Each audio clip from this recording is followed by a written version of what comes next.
और इस वक्त हमारे साथ एक खास मेहमान जुड़ रहे हैं, ब्रिटिश सांसद, भारतीय मूल के ब्रिटिश सांसद लॉर्ड रैमी रेंजर। बहुत बहुत धन्यवाद आपका, आपके समय के लिए लॉर्ड रैमी रेंजर। और सबसे पहले आपसे जानना चाहेंगे कि वहां पर एक बड़ा समुदाय रहता है भारतीयों का, जो इंडियन डायस्पोरा है, वो इसे कैसे देख रहा है, कितना आहत है इससे, कितना दुखी है जो घटना हुई है वहां पर इंडियन हाई कमीशन में। आज करोड़ों सिखों का दिल रो रहा है। जो कल हमने देखा वो इतना शॉकिंग और इतना डिप्रेसिंग और दुख देने वाली पिक्चरें देखी हमने कि एक रोल मॉडल कम्युनिटी जो सारी दुनिया में प्रशंसा के काबिल है, जिसे योगदान देती है, सेवा करती है, लोगों के लंगर देती है, कोविड में हेल्प करती है, उनके कुछ मेंबर वो ये ड्रामा दिखा रहे थे, वो प्रशंसा अपना अपना दिखा रहे थे, जिससे हमारे गुरुओं की भी तौहीन हुई, सिखों की भी तौहीन, और वो साहिबजादे जो 9 साल और 7 साल के दीवारों में चिन गए भारत के लिए, उनकी भी तौहीन हुई। आज ये बहुत एक बड़ा दुख के साथ मैं बोल रहा हूं कि ये कम्युनिटी गुरु गोविंद सिंह ने स्पेशली स्टैब्लिश की थी to defend India, to defend the human right, religious freedom in India. वही मेंबर फ्यू मिसगाइडेड आज भारत माँ के अगेंस्ट लड़ रहे हैं। ये it is totally unacceptable and ये इनको अकल आनी चाहिए कि ये अपनी माँ के कंट्री है, इनके जहाँ गुरु पैदा हुए थे, इनके जहाँ लीडर पैदा हुए थे, साहिबजादे पैदा हुए थे, उस देश के साथ इनका संबंध है। जब 5 प्यारे गुरु गोविंद सिंह ने बनाए थे, एक उड़ीसा से आया था, एक गुजरात से आया था, एक कर्नाटका से आया था, एक यूपी से आया था, एक पंजाब से आया था। 5 प्यारे की जो डीएनए है वो सिखों में है, as a unity of India. Guru Tegh बहादुर ने जो शहीदी दी थी वो पंजाब के लिए दी थी कि सिखों के लिए दी थी? इनको अपनी हिस्ट्री भूल गए, इनको अपना ओरिजिन भूल गए। ये they are just self centred. मैं बहुत दुख है, मुझे बहुत दुख हो रहा है, बात करते हुए मुझे दुख हो रही है कि ये कम्युनिटी हमें, ये अटैक इंडिया पे नहीं है। ये जो लॉर्ड रेंजर, ये जो कम्युनिटी जिसने जो लोग थे, कुछ मिसगाइडेड लोग थे जिन्होंने ये हरकत की है वहां पर भारतीय उच्चायोग में, उनको किसी तरह का कितना समर्थन आपको दिखता है, या ये बिल्कुल आइसोलेटेड हैं और कुछ कम संख्या में हैं? और दूसरे, भारत की तरफ से काफी सख्त प्रतिक्रिया इस पर रही है कि ये बिल्कुल अनएक्सेप्टेबल है, सिक्योरिटी को लेकर चिंता जाहिर की गई है। भारत ने यह भी कहा था कि इंडिफरेंस दिखा वहां पर यूके की तरफ से। नगमा, फर्स्ट ऑफ ऑल ये अनइलेक्टेड हैं, सेल्फ अपॉइंटेड हैं, दे आर नॉट रिप्रेजेंटिंग, ये कि कम्युनिटी को रिप्रेजेंट नहीं करते। इनको किसी ने इलेक्ट नहीं किया, किसी ने इनको अपॉइंट नहीं किया, ये खुद ही हो गए हैं। और ये अब जो कहते हैं ना सेल्फ प्रमोशन कर रहे हैं, इनको कॉन्सिक्वेंसेज अगर पता हो, अगर इनको पता हो इनका हशर क्या होगा फॉर द कम्युनिटी के लिए, एक कम्युनिटी जो सारे दुनिया में जिसको प्रशंसा करते हैं, रिस्पेक्ट करते हैं, आज उनका ये उन्होंने हशर कर दिया है कि आप नेगेटिव पे ऊपर लोग फोकस ज्यादा करेंगे। जो सिखों ने सेवा की, जो सिखों ने अच्छे काम के, जो सिखों ने कुर्बानियां दी, भगत सिंह वर्गे जो शहीदी पे चढ़ गए, काला पहाड़ी पे जो चले गए, इतनी कुर्बानियां सिखों ने दी है। किस लिए दी है? पंजाब के लिए तो नहीं दी उन्होंने, उन्होंने हिंदुस्तान के लिए दी। इसलिए मैं आज बड़े दिल से दुखी दिल से बोल रहा हूं।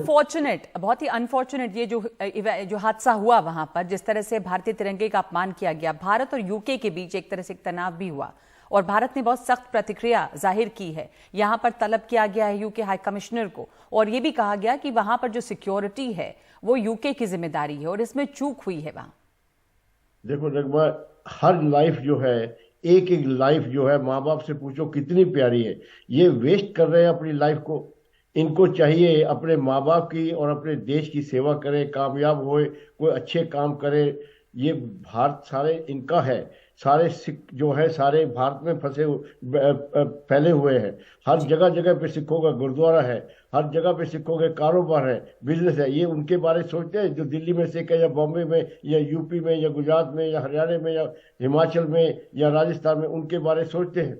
मैं तो कहता हूँ इनको कुछ बैठ के सोचना चाहिए। जी जी, आपने इन लोगों की बात की है लॉर्ड रेंजर जिन्होंने ये हरकत की। मैं एक बार और आपसे फिर पूछना चाहूंगी इस बात को कि भारत और यूके के बीच जो इससे एक कड़वाहट सी आई, वो लगता है आपको कि अब ये मामला ठीक हो गया, क्योंकि यहाँ पर सिक्योरिटी को लेकर भारतीय सरकार ने सवाल उठाया। लेकिन हमने देखा है कि ब्रिटिश उच्चायुक्त जो यहाँ पर हैं एलेक्स एलिस, उन्होंने ट्वीट किया है, यूके के मिनिस्टर्स के ट्वीट आ रहे हैं कि वो इस अपमानजनक कार्रवाई की निंदा करते हैं। तो अब चीजें ठीक हैं? यूके इंडिया का रिलेशन अब ज्यादा स्ट्रांग होगा, ज्यादा कोऑपरेशन होगी और लेसन विल बी लर्न। इसके बाद वो प्रेपरेशन प्रॉपर होगी। ये जो रिलेशन है इतनी इतनी बड़ी कंट्रीज के, यूके और इंडिया के जो रिलेशनशिप है वो एक इंसिडेंट से इधर उधर नहीं हो सकते, क्योंकि हमारे जो इकोनॉमिक इंटरेस्ट है।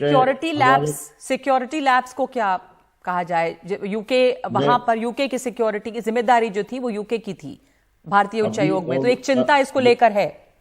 देखो, वो संडे को आए थे जब कोई पुलिस वाले नहीं होते, सिक्योरिटी होते, वो बड़े सोच समझ के आए थे संडे को, जब सिक्योरिटी बहुत कम।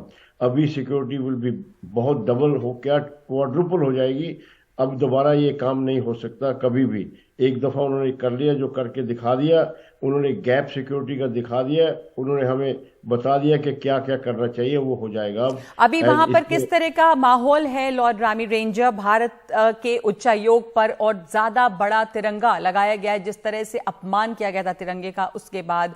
तो अगर आप हमें बता पाएं कि वहां पर इंडियन डायस्पोरा जो है, भारत के लोग हैं, उनमें इससे लेकर क्या भावनाएं हैं? और हमने देखा कि एक बहुत बड़ा तिरंगा उस जगह पर लगाया गया है वापस। मैंने वही तो कहा है ना कि हमें लेसन विल बी लर्न, और ये हमें एक्स्ट्रा स्ट्रांग बनाएंगे, हमारा रिलेशनशिप और मजबूत होगा। हम एक दूसरे की समस्या को ज्यादा समझने की कोशिश करेंगे। गोइंग फॉरवर्ड ऐसे इंसिडेंट नहीं हो सकते, क्योंकि ये अनएक्सपेक्टेड था। क्योंकि जब कोई अटैक करता, इनिशिएटिव उनके पास होता है कि कब करना है, किस वक्त करना है। तो हम तो तैयार नहीं थे, वो तैयार थे। तो लेकिन अभी तैयारी हमारी पूरी हो जाएगी। यहाँ यूके वाले भी और इंडिया वाले भी बहुत इस इंसिडेंट से, ये बहुत बड़ी दुखनाक घटना है, जिसपे एक देश के लोग सारी दुनिया में अपनी दिखा रहे हैं कि हम ये कौम है, ये हमारा है। देखो, पाकिस्तान भी बना था, उसका हाल देखो क्या है। वो भी भारत से टूट के गया था, आज वो क्या है उसका हालत देखिए। जो लोग शामिल थे इस घटना में, भारत की तरफ से जो बयान दिया गया उसमें कहा गया कि इनके ऊपर फौरन जल्द से जल्द कार्रवाई हो, इनकी पर देखा जाए कि एक्शन हो रहा है। कोई आप हमें इस पर अपडेट देना चाहेंगे कि कौन लोग इसमें इन्वॉल्व थे? क्या कोई उसके ऊपर कुछ कार्रवाई हो पाई है? जो भी इन्वॉल्व थे वो तो अभी कैमरे पे आ गए हैं, सब उनकी पिक्चर आ जाएगी। पुलिस विल टेक एक्शन, क्योंकि इंडिया को भी उन्होंने सेटिस्फाई करना है कि हमने एक्शन लिया है। ये this is a very serious incident, it will not go unnoticed. इसमें काफ़ी कार्रवाई होगी और बड़े लेवल पे कार्रवाई होगी। तो आई थिंक हमें ब्रिटिश जस्टिस और ब्रिटिश पुलिस पे पूरा भरोसा रखना चाहिए कि they will not let it go. पूरा इसके ऊपर वो ध्यान देंगे, तवज्जो देंगे, और जो कल्प्रिट है उनको they will bring to book. Okay, thank you. आपका धन्यवाद बहुत बहुत लॉर्ड रामी रेंजर हमसे बात करने के लिए।